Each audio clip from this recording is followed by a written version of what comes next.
principal crítica à esquerda e à direita brasileira, tradicionais, porque sempre há exceções.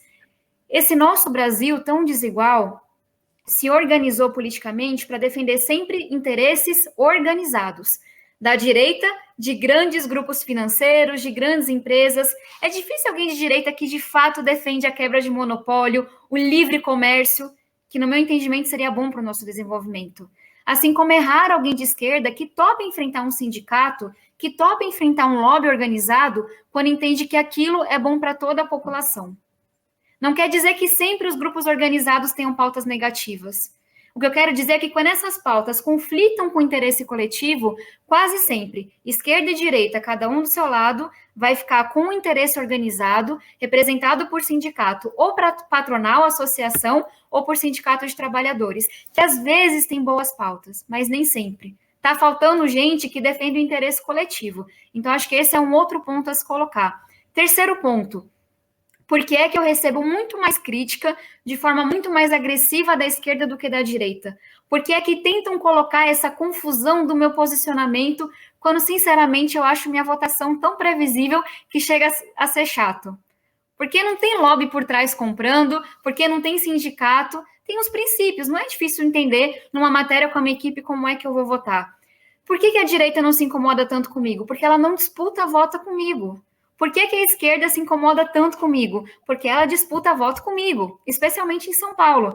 Porque eu estou dizendo, olha, eu tenho a preocupação da desigualdade, da educação pública, mas estou muito preocupada com o que funciona. Estou muito preocupada com as evidências. Porque, minha gente, a vida na periferia está dura demais. Essa discussão acadêmica do Twitter, etc., não está chegando na minha comunidade. Então, quando eu faço isso, é claro que eu incomodo. Porque eu estou dizendo que há um outro caminho. Nem pior, nem melhor, só tem outro caminho. Então, a minha visão econômica, para mim, é uma visão moderna. Assim, pode parecer extremamente arrogante, mas é moderna no sentido de que eu estudei bastante, estudo todos os dias, e sei explicar cada votação minha.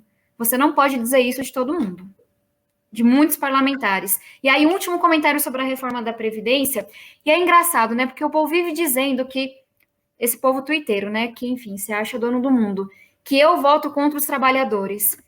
E aí, quando eu vou ver, é tanta fake news, conseguem apontar o voto da reforma da Previdência, mas não conseguem apontar nenhum outro. Começam a dizer que eu votei pelo congelamento do salário do servidor. Mentira.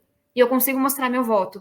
Que eu votei a reforma trabalhista. Nem aqui estava. Que eu votei não sei o que lá. Sabe? A Eletrobras, deputada, que tem gente perguntando como foi seu voto na Eletrobras agora, na privatização, a votação. Votei contra a privatização da Eletrobras, especialmente porque ela foi feita por esse Congresso Fisiológico com uma carta para que uma pessoa que é responsável no Brasil, que consegue construir gasoduto, ganhe vários contratos em estados em que você não tem gás. Enfim, é um tema técnico, mas eu sei explicar meus votos e esse é o ponto. E aí, 2 pontos para finalizar. Primeira coisa, em relação a essas minhas votações. Se você olha as minhas emendas na reforma tributária, para tirar a tributação das empresas e jogar em lucros e dividendos, quem que é financiada por fulano do mercado financeiro vai ter coragem de defender isso? Quem é que vai ter coragem de apresentar um projeto robusto, como eu apresentei, para tirar a isenção fiscal e várias outras coisas mais, como super salários e financiar um auxílio emergencial justo? As minhas votações falam por mim. O problema é que tem gente que fala no Twitter que eu votei contra o Fundeb. Minha gente, eu fui uma das pessoas que mais se mobilizou pela aprovação do Fundeb. Só que é difícil eu sozinha enfrentar 10 mil fake news. E aí, para concluir, reforma da Previdência. O que diz a esquerda twitteira? Que a reforma da Previdência foi baseada em mais da metade naqueles que recebem menos. Quais são os fatos de quem estudou e ajudou a melhorar a reforma? 10% da economia da reforma da Previdência vem de quem recebe menos. E aí, para mim, o ponto que é mais importante. 2, a gente, se não fizesse nada até 2026, teria de cada R$10, 8 indo para pagar a aposentadoria. Fica quanto para saúde, educação, segurança, todo o resto que também importa? E aí, o último ponto. Tuiteiros de esquerda vão dizer, nossa, mas a reforma é muito cruel. Você vai fazer com que ninguém consiga, enfim, se aposentar e etc. Sabe o que é mais triste? Porque a minha mãe foi diarista a vida inteira. Meu pai é cobrador de ônibus, eu tenho vários tios, são pedreiros e porteiros. Para eles, a reforma não alterou 1 ano de aposentadoria, porque ela não mexeu com quem recebia até um salário mínimo. Essas pessoas sempre se aposentaram por idade, 62 e 65, conforme a regra atual. essas pessoas nunca se aposentaram por tempo de contribuição.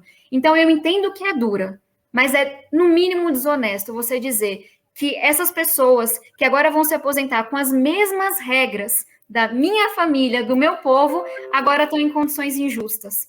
Tem como ter debate com pessoas que simplesmente mentem sobre os dados? Não estou dizendo que é uma reforma linda, mas o que eu quero dizer é, essa reforma que começou a ser discutida pela equipe econômica da presidente Dilma, porque entendia que era necessária, e que só não foi aprovada no governo Dilma, porque houve o impeachment, essa reforma era urgente. E eu posso dizer a vocês, com A mais B, com 1 mais 1 igual a 2, que os trabalhadores mais pobres, que recebiam até um salário mínimo, não foram alterados. Então, enfim, já falei demais aqui, mas resumo é, eu sei explicar cada um dos meus votos e eu estou bem convicta das minhas posições.